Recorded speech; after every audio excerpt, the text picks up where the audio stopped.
비전공자가 궁금해하는 프로그래머 첫걸음. 코리 알트호프.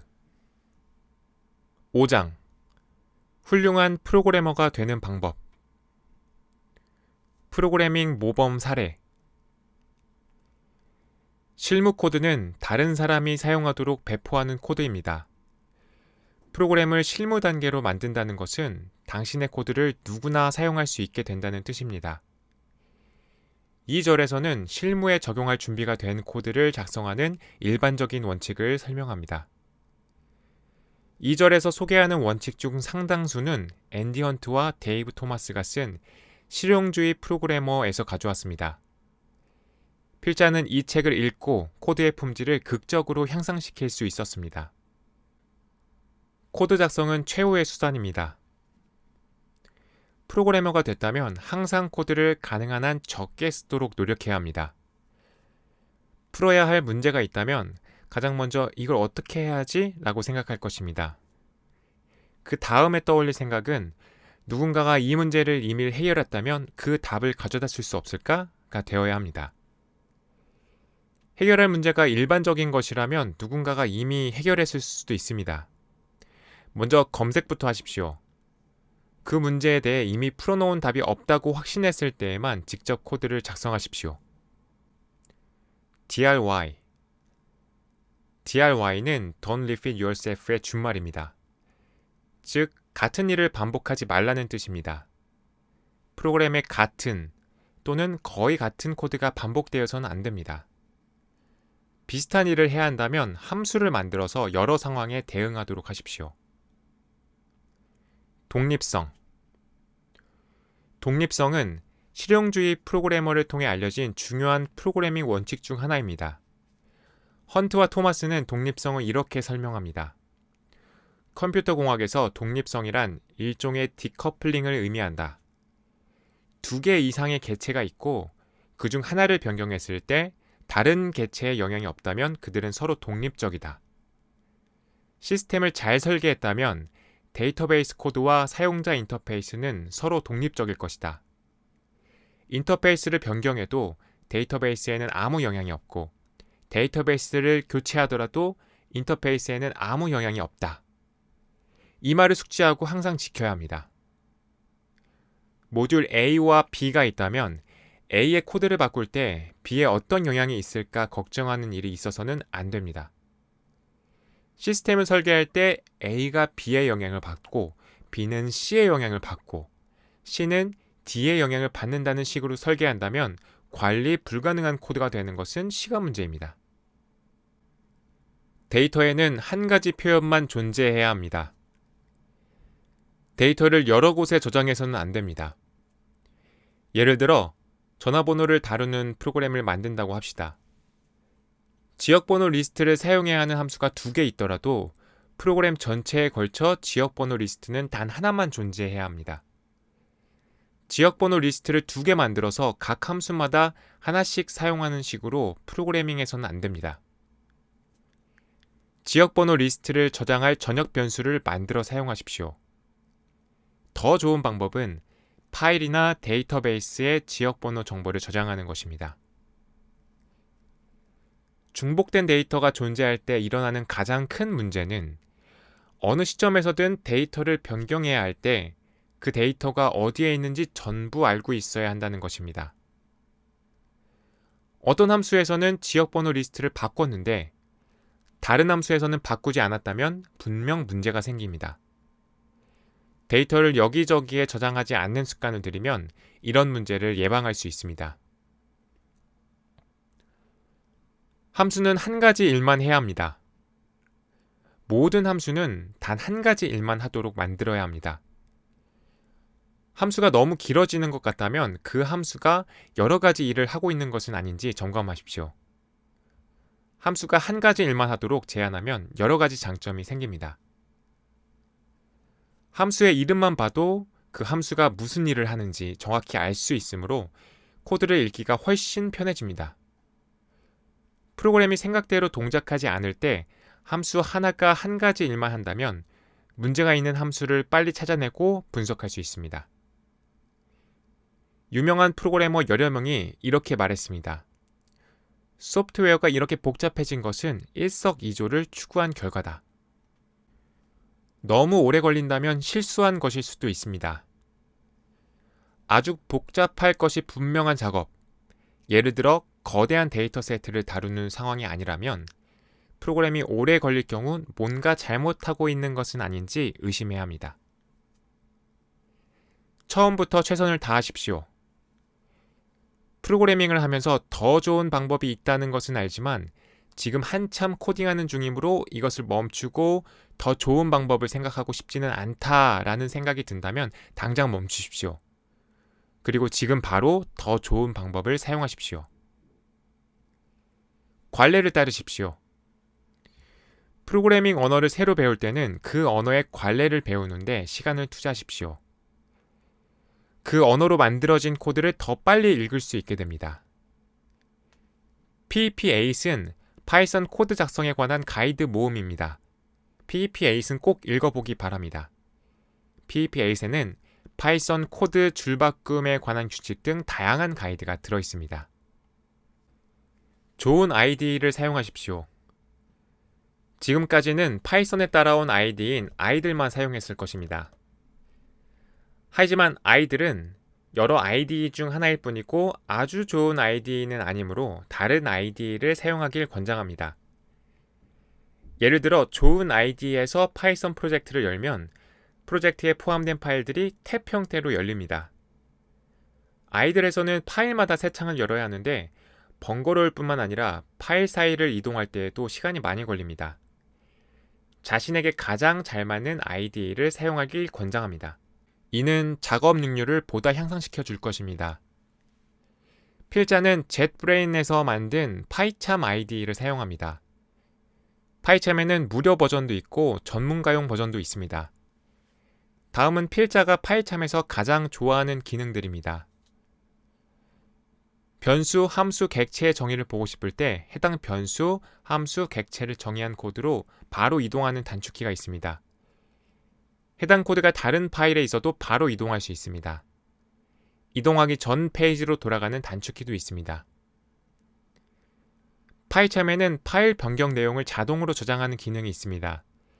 필자는 이 기능을 알게 된 후 생산성이 많이 향상됐습니다.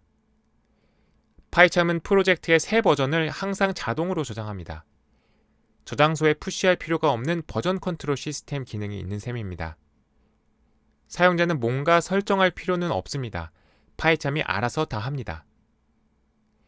이 기능을 알기 전에는 어떤 방식으로 문제를 해결했다가 다른 방식으로 바꿔본 후 처음의 해결 방식이 더 좋아서 돌아가려고 할 때 상당히 번거로웠습니다. GitHub에 처음의 해결책을 저장해 두지 않았다면 완전히 사라져 버리므로 코드를 다시 작성해야 되는 경우도 있죠. 이 기능을 활용하면 10분 전의 프로젝트 상태로 돌아갈 수 있습니다. 마음이 바뀌면 다시 1분 전으로 돌아올 수도 있고 얼마든지 원하는 대로 상태를 이동할 수 있습니다. 작업하다 보면 코드를 복사해서 붙여넣을 때가 많을 것입니다. 파이참에서는 번거롭게 복사해서 붙여넣을 필요 없이 코드를 아래 위로 이동하는 기능이 있습니다. 파이참은 Git과 SVN 같은 버전 컨트롤 시스템을 지원합니다. 즉, 명령행으로 이동할 필요 없이 파이참에서 Git을 바로 사용할 수 있는 것입니다. IDE와 명령행 사이를 왔다 갔다 하는 일이 적을수록 생산성이 올라가는 것은 당연합니다. 파이참에는 명령행과 파이썬 쉘도 내장되어 있습니다. 파이참에는 내장 디버거도 있습니다. 디버거란 코드 실행을 잠시 멈추고 행 단위로 이동하면서 변수가 이 부분에서는 이런 값이었고 저 부분에서는 저런 값이었다는 것을 확인하는 프로그램입니다. 로그. 로그는 프로그램을 실행하는 동안 데이터를 기록하는 것입니다. 로그를 만들면 디버그에 도움이 되고 프로그램이 실행되는 동안 어떤 일이 일어나는지도 더 잘 알 수 있게 됩니다. 파이썬에는 콘솔이나 파일의 로그를 기록하는 로깅 모듈이 있습니다. 프로그램에 문제가 있을 때 모르는 채 넘어가고 싶지는 않을 것입니다. 어떤 일이 일어났는지 로그에 기록해야 나중에 확인할 수 있습니다. 로그는 데이터를 수집하고 분석할 때도 유용합니다. 예를 들어 웹서버에서 요청을 받을 때마다 날짜와 시간을 포함해서 데이터를 기록해 두도록 만들 수 있습니다.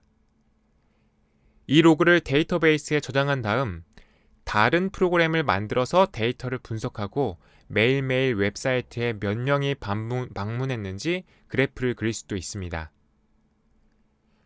프로그래밍 블로그를 운영하는 헬릭 와르넨은 자신의 블로그에 훌륭한 프로그래머와 미숙한 프로그래머의 차이는 문제가 발생했을 때 디버그하기 쉽도록 로그를 남기느냐 아니냐의 차이다 라는 글을 남겼습니다. 테스트는 프로그램이 설계와 개발의 기준이 된 요건을 만족하는지, 모든 종류의 입력에 정확히 반응하는지, 납득할 수 있는 시간 안에 기능을 수행하는지, 충분히 사용하기 쉬운지, 의도한 환경에 설치하고 실행할 수 있는지, 이해관계자들이 원하는 결과를 내는지 확인하는 프로그램입니다. 실무 환경에서는 테스트가 반드시 필요합니다. 실무 프로그램은 테스트를 작성하기 전까지 미완성이라고 생각해야 합니다. 물론 한 번 쓰면 끝인 프로그램에 테스트를 작성하는 건 시간 낭비입니다. 하지만 다른 사람이 사용할 프로그램이라면 테스트를 작성해야 합니다.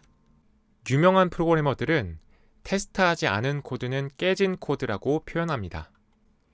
코드 리뷰는 다른 사람이 당신의 코드를 읽고 피드백을 주는 것입니다. 코드 리뷰는 가능한 한 많이 해야 하고 독학하는 프로그래머라면 특히 더 많이 해야 합니다. 이 책에서 설명한 모범 사례를 전부 따라 했더라도 뭔가 부정확하게 했을 수 있습니다. 당신의 코드를 읽어보고 고칠 점을 지적해줄 경험 많은 사람이 필요합니다. 코드 리뷰는 프로그래머 커뮤니티의 코드 리뷰를 요청하는 사이트입니다. 누구나 코드 리뷰에 자신의 코드를 올릴 수 있습니다. 스택 익스체인지 커뮤니티의 다른 회원이 당신의 코드를 읽어보고 피드백을 주거나 도움이 될 제안을 남겨줄 것입니다. 보안. 독학하는 프로그래머들은 보안을 무시하기 쉽습니다. 면접에서 보안 관련 질문을 하는 경우는 많지 않고 프로그래밍을 배우면서 만드는 프로그램에서는 보안이 중요하지 않습니다. 하지만 프로그래밍 관련 직업을 얻은 그 순간부터 당신은 당신이 만든 코드의 보안에 책임을 져야 합니다. 사용자가 입력한 내용은 모두 악의적이라고 간주하십시오. 프로그램이 사용자의 입력을 받는다면 공격 대상이 될 가능성이 높습니다. 사용자 입력은 모두 악의적이라고 간주하고 그에 맞게 프로그램을 만들어야 합니다. 프로그램을 안전하게 관리하는 다른 전략은 공격 지점을 최소화하는 것입니다. 공격 지점이란 공격자가 데이터를 빼내거나 시스템에 침투할 수 있는 지점입니다. 공격 지점을 가능한 한 작게 유지하면 그만큼 공격에 노출될 가능성도 낮아집니다. 공격 지점을 최소화하는 방법의 예를 들면 기밀 정보를 꼭 저장해야 하는 경우가 아니라면 저장하지 않기, 사용자에게 최소한의 권한만 주기, 타사 라이브러리 사용을 최소화하기, 더는 사용하지 않는 기능 제거하기 등이 있습니다. 루트 사용자로 로그인하지 않고 사용자가 입력한 내용을 믿지 않으며 공격 지점을 최소화하는 것은 프로그램의 보안을 유지하는 중요한 기초이긴 하지만 그것이 전부는 아닙니다. 항상 내가 해커라면 어떻게 할까? 취약점을 찾았을 때 어떻게 공격할까 등과 같이 생각하는 버릇을 들이면 간과하기 쉬운 약점을 찾아내는 데 도움이 됩니다. 보안에 관해서는 이 책에서 설명할 수 없는 주제들이 많이 있습니다. 항상 보안에 신경을 쓰면서 계속 공부하십시오. 보안은 마음가짐이다 라는 브루스 슈나이어의 명언을 꼭 기억하십시오. 프로그래머가 되려면 이 책의 마지막 부분은 취업에 도움이 되는 내용으로 채웠습니다. 첫 번째 프로그래밍 직업을 얻으려면 상당한 노력이 필요하지만 필자의 조언을 잘 따라한다면 아주 어려운 일은 아닐 것입니다. 일단 첫 직장을 갖고 거기서 경험을 좀 쌓는다면 다음 직장을 구하는 것은 상당히 쉽습니다. 모집자들이 당신에게 먼저 연락을 할 테니까요. 진로를 정하십시오. 프로그래밍 직업을 구할 때는 보통 원하는 분야에 따라 특정 기술을 가진 전문가가 되는 것이 유리합니다. 프로그래밍을 공부할 때는 만능 프로그래머여도 상관없고 만능 프로그래머로 직장을 구하는 것이 불가능한 일은 아니지만 그래도 가장 좋아하는 분야에 집중해서 전문가가 되는 편이 유리합니다. 특정 분야에 집중하면 직업을 구하기가 더 쉬워집니다. 최근 가장 인기 있는 프로그래밍 분야는 웹과 모바일입니다. 이 분야는 크게 프론트엔드와 백엔드 두 가지로 나뉩니다. 애플리케이션의 프론트엔드는 웹 앱의 GUI처럼 눈에 보이는 부분이고 백엔드는 눈에 보이지 않으며 프론트엔드에 데이터를 공급하는 부분입니다. 파이썬 백엔드 프로그래머 모집이라는 구인 광고가 있다면 웹사이트 백엔드 프로그래밍을 담당할 파이썬에 익숙한 프로그래머를 구한다는 뜻입니다.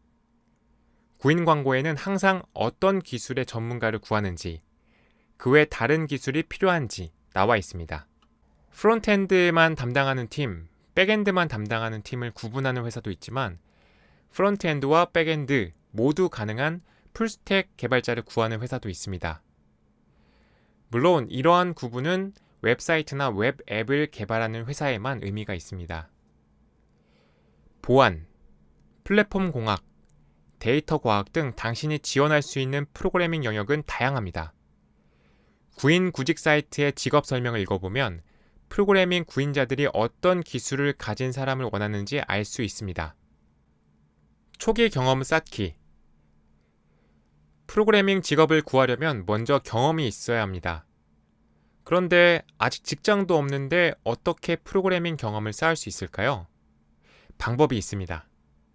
GitHub에 수천 개씩 있는 오픈소스 프로젝트에 이바지하거나 직접 오픈소스 프로젝트를 시작해서 경험을 쌓을 수 있습니다.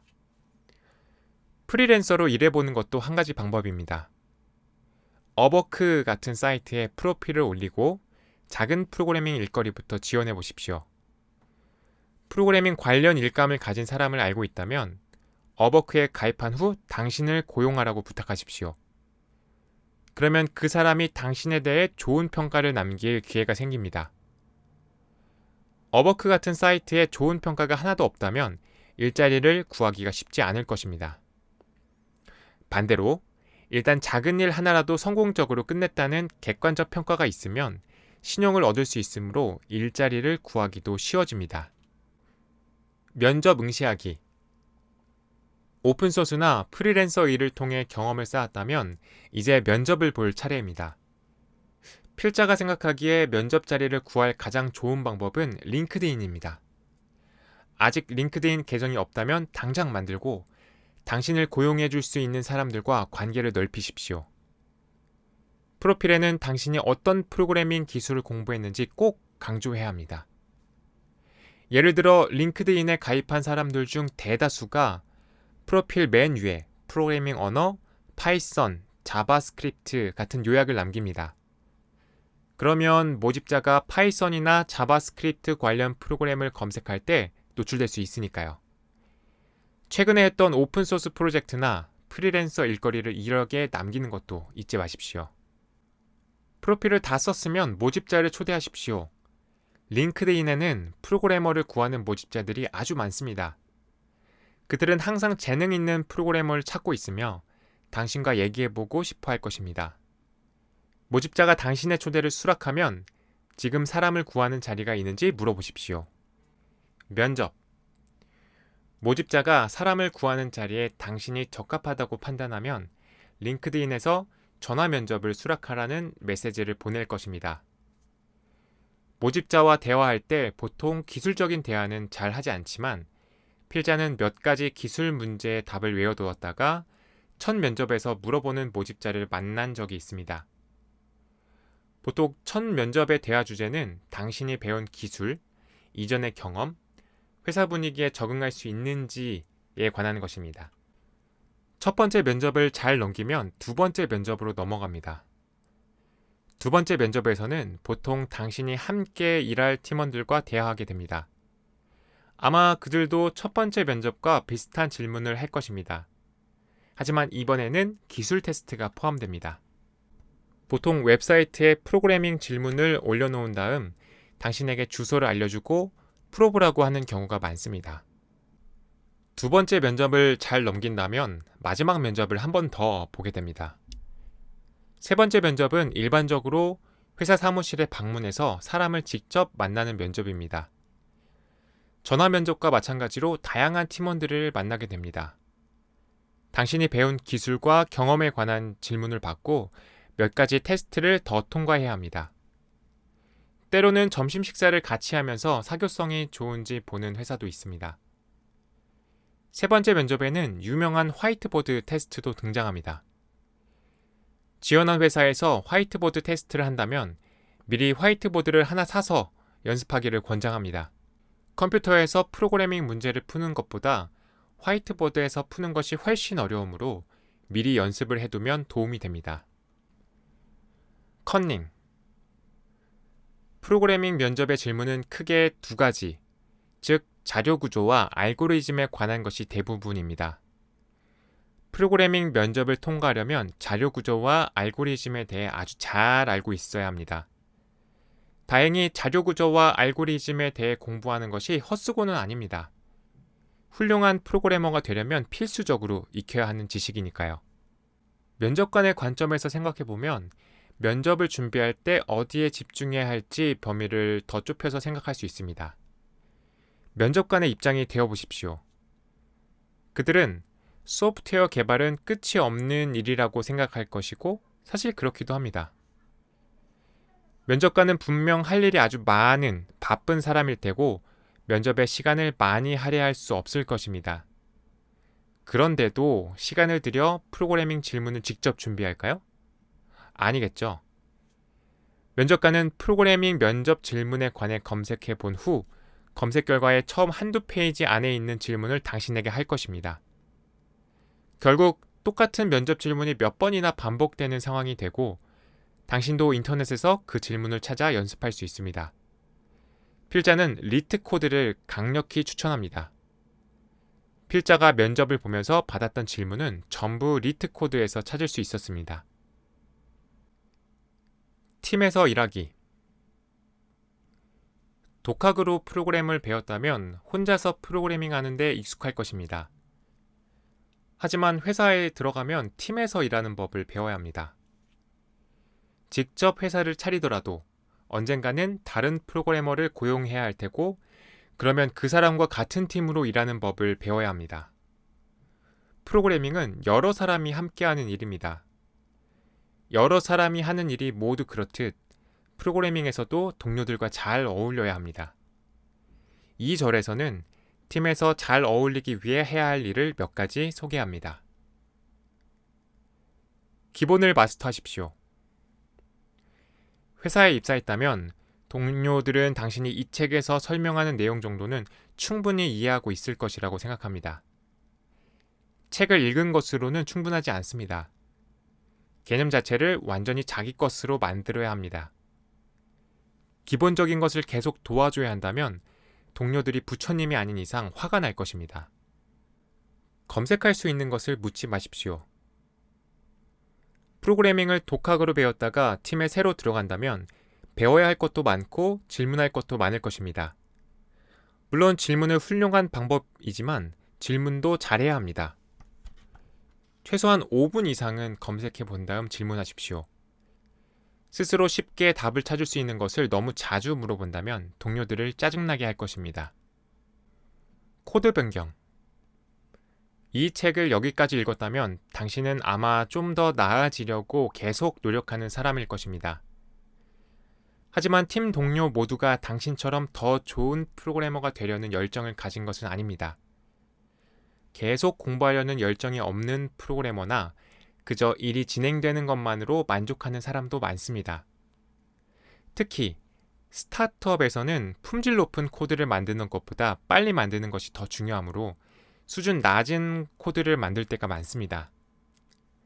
만약 당신이 이런 상황에 처했다면 행동에 주의해야 합니다. 다른 사람의 코드를 수정하면 그 사람의 자존심을 상하게 할 수도 있습니다. 더 나쁜 것은 다른 사람의 코드를 수정하는데 시간을 너무 많이 소비하다 보면 새 프로젝트에 이바지할 시간이 부족해지고 열심히 일하지 않는 것으로 보일 수도 있습니다. 이런 상황에 처하지 않으려면 처음에 면접을 볼 때 회사 문화를 주의 깊게 살펴야 합니다. 이런 상황이 계속 발생한다면 에드워드 요든의 충고를 떠올리십시오. 경영진이 자신의 일을 파악하지 못하고 있거나 스스로 부끄러울 정도의 저품질 소프트웨어 쓰레기를 만드는 회사라면 퇴사하는 것이 낫다. 가면 증후군. 프로그램을 만드는 사람은 누구나 때때로 무기력해지고 아무리 열심히 노력해도 알 수 없는 일이 있다고 생각하곤 합니다.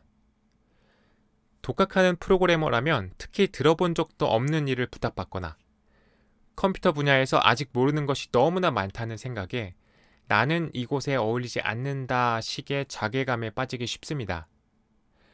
이런 일은 누구에게나 일어납니다. 당신만 그런 것이 아닙니다. 필자는 스탠포드 대학에서 컴퓨터공학 석사 학위를 받은 친구조차 이런 얘기를 하는 것을 듣고 놀란 적이 있습니다. 그는 자신의 팀 멤버들이 전부 가면 증후군에 걸린 것 같다고 고백했습니다. 그의 팀 멤버들은 크게 두 가지로 나뉘는데 한 부류는 겸손한 자세로 자신이 모르는 것을 인정하며 배우려고 노력하는 반면 다른 부류는 모르는데도 아는 척하며 배울 생각을 하지 않는다고 했습니다. 당신이 그 회사에 입사했다는 것, 그 자리에서 일하고 있다는 것 자체가 당신이 스스로 노력했다는 증거입니다. 뭐든 다 알 필요는 없으며 그런 사람도 없습니다. 겸손한 자세로 모르는 것이 있다면 계속 공부하십시오. 계속 나아질 수 있을 것입니다. 더 배울 것들. 데이비드 비토의 글 ABC에는 소프트웨어 전문가로 성공하는 훌륭한 조언이 들어 있습니다. 제목 그대로 항상 코딩하십시오. 필자에게 묻는다면 항상 공부하라고 말하고 싶습니다. 항상 코딩하고 항상 공부한다면 누구도 부럽지 않은 경력을 갖게 될 것입니다. 2절에서는 필자가 도움을 받았던 프로그래밍 관련 자료를 소개합니다. 고전. 프로그래밍 관련 책 중에는 반드시 읽어야 할 책이 몇 권 있습니다.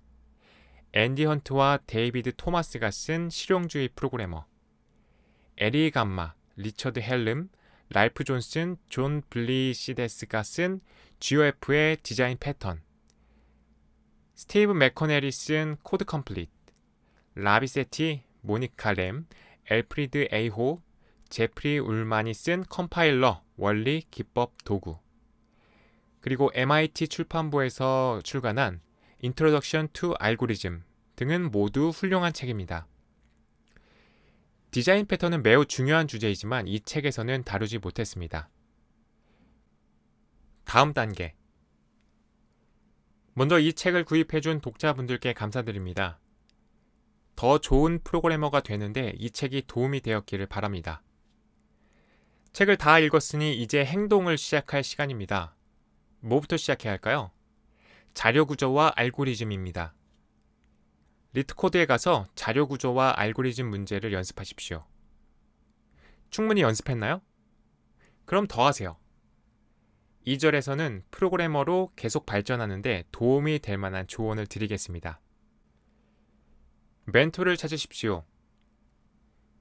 프로그래밍 기술을 한 단계 더 끌어올리려면 멘토가 필요할 것입니다. 프로그램을 배울 때 가장 어려운 것 중 하나는 무언가 제대로 이해하지도 못한 채 어쩌다 보니 해결되는 일이 너무 많다는 것입니다. 앞에서 코드 리뷰에 대해 얘기했는데 코드 리뷰를 통해 이런 현상을 막을 수 있습니다. 더 제대로 코딩하도록 도와주고 책을 추천해주며 당신이 이해하지 못한 프로그래밍 개념을 가르쳐줄 멘토를 찾는다면 모든 것이 달라질 것입니다. 더 깊이 들어가십시오. 흔히 블랙박스라고 부르는 것이 있습니다. 어떻게 동작하는지 이해하지 못했지만 어쨌든 사용은 할 수 있는 건 말입니다. 프로그래밍을 처음 시작할 때는 모든 것이 블랙박스로 보일 것입니다. 블랙박스를 열어서 어떻게 동작하는지 이해하려고 애쓰는 것은 프로그래밍 기술을 늘리는 가장 좋은 방법 중 하나입니다. 필자의 친구 중 하나는 명령행 자체도 프로그램이라는 사실을 깨달았을 때 무릎을 치며 감탄했다고 합니다. 블랙박스를 여는 것이 곧 깊게 들어가는 것입니다. 필자는 이 책을 쓰면서 전보다 더 깊이 들어갈 수 있었습니다. 이해했다고 생각한 개념이 있었지만 막상 설명하려고 보니 설명할 수 없다는 것을 깨달은 것입니다. 그리고 더 깊이 들어간 후에야 설명할 수 있게 되었습니다. 한 가지 답을 찾았다고 멈추지 말고 그 주제에 관해 찾을 수 있는 설명은 모두 읽어보십시오. 온라인에 질문하면 여러 가지 의견이 달릴 것입니다. 전부 읽어보십시오. 직접 만들어 보는 것도 더 깊이 들어가는 방법 중 하나입니다. 버전 컨트롤이 잘 이해되지 않나요? 자유시간에 간단한 버전 컨트롤 시스템을 만들어 보십시오. 무의미한 일처럼 보일 수도 있지만 이런 프로젝트에 시간을 투자하는 것은 가치 있는 일입니다. 고심하고 애써본 만큼 더 깊이 이해하게 됩니다. 다른 조언. 필자는 언젠가 더 좋은 프로그래머가 되는 법에 대해 토론하는 글타래를 본 일이 있습니다. 가장 많이 채택받은 의견은 놀랍게도 프로그래밍 말고 다른 일을 하라는 것이었습니다. 필자는 어떤 계기를 통해 이 의견이 사실임을 확인할 수 있었습니다. 다니엘 코일이 쓴 더 탤런트 코드라는 책을 읽어봤는데 프로그래밍에 관한 책은 아니었지만 어떤 기술을 익히려 할 때 필요한 것을 정확히 짚어주었기 때문에 결과적으로 큰 도움이 되었습니다. 프로그래밍이 아닌 다른 분야에서도 프로그래밍 실력을 올릴 길을 찾을 수 있었습니다. 필자가 하고 싶은 마지막 조언은 다른 사람의 코드를 읽는데 가능한 한 많은 시간을 투자하라는 것입니다. 다른 사람의 코드를 읽는 것은 더 나은 프로그래머가 되는 최고의 방법 중 하나입니다. 공부할 때는 코드를 작성하는 일과 읽는 일 사이에서 균형을 잘 찾아야 합니다. 처음에는 다른 사람의 코드를 읽는 일이 어려울 수 있지만 다른 프로그래머의 코드에서 여러 가지를 배울 수 있으므로 이 작업은 매우 중요합니다. 필자는 이 책을 쓰면서 아주 즐거웠습니다. 독자 여러분도 필자만큼 즐거웠기를 바랍니다. 앞으로 독자 여러분이 하는 모든 일이 다 잘 되기를 바랍니다.